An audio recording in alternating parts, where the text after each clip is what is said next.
இந்த சீசா படத்தினை வெற்றி பெற வேண்டும் என வாழ்த்த வந்திருக்கிற மேடையில் இருக்கிற வல்லவர்களே, எதிரில் அமர்ந்திருக்கிற உள்ளத்தின் அடித்தளத்திலிருந்து ஆழ் மனதிலிருந்து வாழ்த்த வந்திருக்கிற நல்லவர்களே, உங்கள் அத்தனை பேருக்கும் என்னுடைய நன்றி கலந்த வாழ்த்தனையும் வணக்கத்தையும் தெரிவித்துக் கொள்கிறேன். டைரக்டர் குணா அவர்கள் நேற்று இரவு என்னை சந்தித்து அழைத்தார்கள். நான் வேறொரு வேலையாக இருந்து வர முடியாத சூழ்நிலை. நான் எவ்வளோ சொன்னேன், நான் எர்ணாவூர் பக்கம் இருக்கேன், அங்கேருந்து வர்றதுக்கு இல்லை எப்படியாவது வந்தாகணும்னாங்க. அன்பு கட்டளை, இயக்குனுடைய அந்த அன்பு கட்டளை ஏற்று சின்ன படம் பெரிய படமாக வேண்டும், நம்முடைய நல்ல உள்ளத்தாலே அதை வாழ்த்த வேண்டும். வைப்ரேஷன் வேறு ஒன்றும் இல்லை, நல்லவங்கெல்லாம் சேர்ந்து ஆழ் மனதிலிருந்து வாழ்த்துதல், இறைவனை வேண்டுதல், அது வெற்றிக்கு அறிகுறியாகும். அது அப்புறம் டைரக்டருடைய திறமை, ப்ரொடியூசருடைய அதிர்ஷ்டம். இதில் என்னென்னா, ப்ரொடியூசர் ஒரு மருத்துவர். அந்த மருத்துவர் வேலையை பார்க்காம கதை எழுதுறது, கவிதை எழுதுறது, அதையும் சேர்த்து பார்த்துருக்கார். அப்போது ஒரு பேஷண்ட் போகிறார், போகும்போது நல்ல மாதிரியாக பேசி பழகி, அப்போது டாக்டருடைய குணம் தெரியுது. எந்த பேஷண்ட் போனாலும் அவங்களோட மனசு விட்டு பேசி அவங்களுடைய பிரச்சனைகளை தெரிந்து முடிந்தால் உதவி பண்ணுறது, இல்லைன்னா நோய் தீர்க்கிறது. ஓ, மனநல மருத்துவரா? ரொம்ப மகிழ்ச்சி. அதான் உங்கள் மனம் நலமடைய அவர் வாழ்த்திருக்கிறார். இன்னைக்கு இந்த உலகத்தில் எவ்வளோ பார்க்குறோம். நண்பர்களையோ நம்பியவர்களையோ துரோகம் செய்து மோசம் செய்து தான் பார்த்திருக்கிறோம். ஆனால் நோய் தீர்க்க போனவரை அவர் குறையறிந்து நோயையும் தீர்த்து அவர் வாழ்க்கையிலுடைய அந்த கஷ்டத்தையும் போக்குவதற்கு, அவருடைய எண்ணத்தை நிறைவேற்றுவதற்கு ஒரு பட தயாரிப்பாளரானது உலக அதிசயம். அது அந்த நல்ல மனம் வாழ்க, செந்தில்நாதன் நாடு போற்ற வாழ்க. சீசா எப்படி வித்தியாசம்னா, பொருளாதாரத்தில் உயர்ந்தவங்க உயர இருப்பாங்க, தாழ்ந்தவங்க கீழே இருப்பாங்க. வெயிட் அதிகமாக இருக்கவன் கீழே இருப்பான், வெயிட்டு குறைவாக இருக்கவன் மேலே இருப்பாங்க.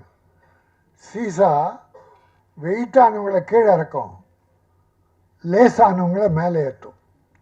அதான் ஏற்றம் இறக்கும் சீசா. உங்களுக்கு தஞ்சாவூர் பொம்மையை பற்றி தெரியும். தஞ்சாவூர் பொம்மை எப்படி போட்டாலும், கீழே கவுத்து போட்டாலும் நிமிந்துடும். நம்ம கவுத்து போட்டோன்னு வச்சுங்க, அது வழக்கம் வந்து நின்றுடும். அதுதான் வாழ்க்கை. அது வாழ்க்கையின் பெரிய தத்துவத்தை சொல்கிறது. நீ யார் உனக்கு துரோகம் செய்து உன்னை கவிழ்த்தாலும் நீ உன் திறமையால் நிமிர்ந்து நெல். நம்ம தான் நம்மளை காப்பாற்றிக்கணும். அடுத்தவங்க காப்பாற்றுவோன்றது செந்தில்நாதன், டாக்டர் செந்தில்நாதன் மாதிரி எல்லாரும் வர முடியாது. கூட இருந்தே குழி பறிக்கிறோம் எவ்வளோ பேர் இருக்காங்க. ஆக டாக்டர் செந்தில்நாதன் ஒரு தெய்வ பிறவியாக நம்முடைய குணாவுக்கு கிடைச்சிருக்காரு. உங்களுக்கு நம்ம நாட்டில் சொல்லுவாங்க, இந்தியாவில் தான் சொல்லுவாங்க, சில உதாரணங்கள்லாம் இந்தியாவில் பிரமாதமாக கண்டுபிடிப்பாங்க. இந்த நண்டு கதை சொல்லுவாங்க. இந்திய நண்டு ஒரு டப்பாவில் போட்டு வச்சிங்கன்னா, ஒரு நண்டு ஏறிச்சுன்னா கீழே நண்டு அது காலை இழுத்து இழுக்குமா. அது முன்னேற முடியாமல் மேலே ஏற முடியாமல் இழுத்துறோம். அதுபோல் தமிழன் இந்தியன் ஒரு நண்பன் முன்னேறினா அவனை காலை பிடிச்சி இழுத்துருவான்னு சொல்லுவாங்க. அதெல்லாம் போய் அது இந்தியானா உருவாக்குது. அது ஒரு கேவலமான புத்தி இந்தியனுக்கு உண்டு. நம்மை நாம் தாழ்த்தி கொள்வதிலே நமக்கு பெரிய பெருமை உண்டு. இப்படி செந்தில்நாத் மாதிரி எவ்வளோ பெரிய உதாரணங்கள் இருக்காங்க. கை தூக்கி விட்டவங்க எவ்வளோ பேர் இருக்காங்க. நம்ம அவங்கள தான் நினைக்கணும். இல்லை கை விட்டாங்கன்னா ஏதோ ஒரு காரணம் இருக்கலாம். ஆனால் அவங்கள மன்னித்து இன்னா செய்தாரை ஒருத்தல் அவர் நான் நன்னயம் செய்து விடல் என வள்ளுவன் சொன்னது போல் நம்ம தவறு செய்தோட மன்னிச்சிடணும். இந்த சீசா என்பது ஒரு அருமையான கதை. குணா சொன்னார். அவர் எப்படி டைரக்ட் ஆனார், டாக்டர் எப்படி அவருக்கு உதவி பண்ணார் என்று சொன்னதோடு கதையுடைய ஒரு சில வரிகளை சொன்னார். எத்தனை நாள் ஷூட் பண்ணேன்னு சொன்னார். நான் முதல்ல யார் வந்து கேட்டாலும் எவ்வளோ ஷூட் பண்ணீங்கன்னு ஒரு நியாயமான அளவு ஷூட் பண்ணிருக்காரு. செலவினங்களும் இந்த படத்துக்கு தேவையான கதைக்கு தேவையான செலவு பண்ணியிருக்காங்க. மிதமிஞ்சியும் அவர் பண்ணிடல. ஆக அப்படி ஒரு நல்ல டைரக்டர் தமிழுக்கு கிடைத்திருக்காரு. அவரை டாக்டர் அறிமுகப்படுத்தியிருக்கார். ஆகவே இந்த தமிழ் சார்ந்து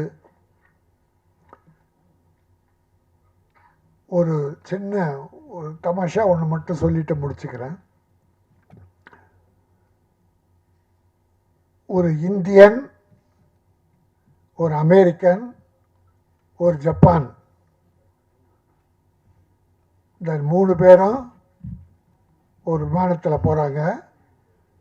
விமானத்தில் மற்றவங்களும் இருக்கிறாங்க. விமானம் தாங்காமல் தடுத்தம் ஆடுது. இப்போ யாராவது ஒருத்தர் குதிச்சா இந்த விமானத்தை காப்பாற்றலாம் அப்படின்போது 3 பேர் கடவுளை வேண்டிக்கிறாங்க. கடவுளே, என் இந்தியாவை காப்பாற்று. அமெரிக்கன், என் அமெரிக்காவை காப்பாற்று. ஜப்பான்காரன், ஜப்பானை காப்பாற்றுன்னு கடவுளை வேண்டிக்கிறான். ஜப்பான்காரன் கடவுளை வேண்டிக்கிறான், கடவுள் ஆசீர்வதிக்கிறார். அமெரிக்காக்காரன் கடவுளை வேண்டிக்கிறான், ஆசீர்வதிக்கிறார். இந்தியாக்காரன் கடவுளை வேண்டும் போது கடவுளே அழுறார். கடவுள் ஓன்னு அழுறார். என்னன்னா இந்தியாவை காப்பாற்ற இந்தியனே இல்லை. சரியா, இந்தியாவிலே ஆட்கள் இல்லை. ஆக எல்லாரும் சேர்ந்தாலும் இந்தியாவை காப்பாற்றுறது கஷ்டம் அப்படின்னு ஒரு உதாரணம் சொல்லுவாங்க. அதெல்லாம் பொய். அப்படிப்பட்ட உதாரணங்களை சூது மனம் படைத்தவர்கள், குறைபாடு மனம் படைத்தவர்கள் தான் சொல்லுவாங்க. எல்லாருமே பாசிட்டிவா நான் வளரணும், நீ வளரணும், நாடு வளரணும், எல்லாரும் வளரணும் என்கிற எண்ணம் யாருக்கெல்லாம் இருக்கிறதோ அவர்கள் மனம் தூய்மையாக இருக்கும். நம்முடைய விவேகானந்தார் ஒரு உதாரணம் சொல்லுவார். மனிதனே, உன் மனம் குப்பை தொட்டி அல்ல. அந்த குப்பை தொட்டியாக நினைத்து நீ கண்டதை உள்ளே போட்டுக் கொள்ளாதே. பொய், அழுக்காறு, துரோகம், பிறரை வாழ வைக்க, பிறரை அழிக்க வேண்டும் என்ற எண்ணம் போன்ற குப்பைகளை உன் மனதில் போட்டுக் கொள்ளாதே. மனம் ஒரு தங்க பீரோ. அந்த பீரோவில் என்ன வைப்போம்? தொடப்பக்கட்டை, செருப்பு, இதெல்லாம் யாருன்னா ஒரு பீரோவில் வைப்பாங்களா? அதை தூக்கி வெளியே போடுவாங்க. ஆனால் உன் மனம் ஒரு தங்க பீரோ. அதை நல்லவைகளை வை, பிறர் வாழ வேண்டும் என்கிற வள்ளல் தன்மையை வை. நீ சுத்தமாக இரு, தூய்மையாக இரு. மக்கள் எல்லோரும் உன்னை வாழ்த்துவார்கள். நீ மக்களை வாழ்த்து. பிறரை வாழ்த்துவதாலே நீ வாழலாம் என்பதாலே இந்த சின்ன படத்தை பெரிய படமாக வேண்டும் என்று இறைவன் அருள் வேண்டி வந்திருக்கிறேன்.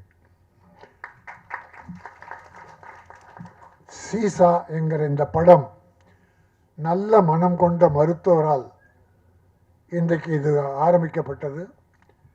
ஒரு புதிய இயக்குனரை உருவாக்கி இருக்கிறார்.